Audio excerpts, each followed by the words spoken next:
Hello and welcome to the 7th episode of 3-Minute Finance.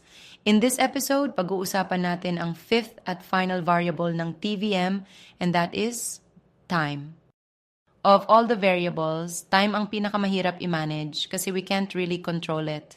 Dadaan ang panahon whether we want it or not.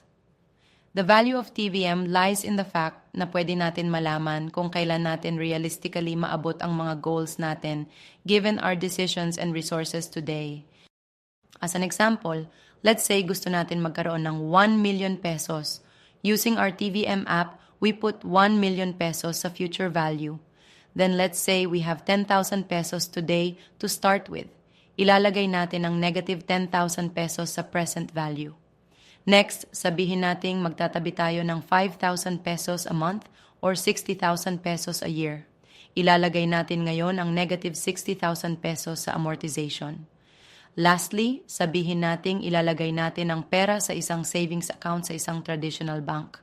Kung ganun, ilagay natin ang 0.5% sa interest rate, press equals, and we get an answer of 15.9 o halos 16 years. Ang tagal, di ba? On one hand, maganda malaman na after 16 years of saving, may 1 million pesos ka.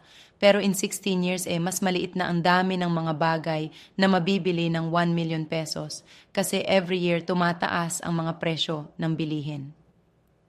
As an example, dati, wala pang 30 pesos ang 1 litro ng gasolina, pero ngayon higit sa doble na nito ang presyo ng 1 litro ng gasolina.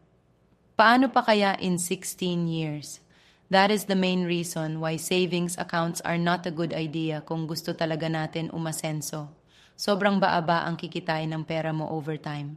Para mas maintindihan ito, watch our next episode wherein we will discuss the effects of inflation on our personal finances. Thank you for watching 3-Minute Finance. If you found our episode useful, please like, share, and subscribe. Now that we have finished discussing the 5 variables of TVM, in our succeeding episodes, titingnan natin kung paano natin magagamit ang mga konsepto ng TVM in our daily lives so that we can make better decisions. In our next episode, we will discuss inflation and what we can do to minimize its effects on our personal finances.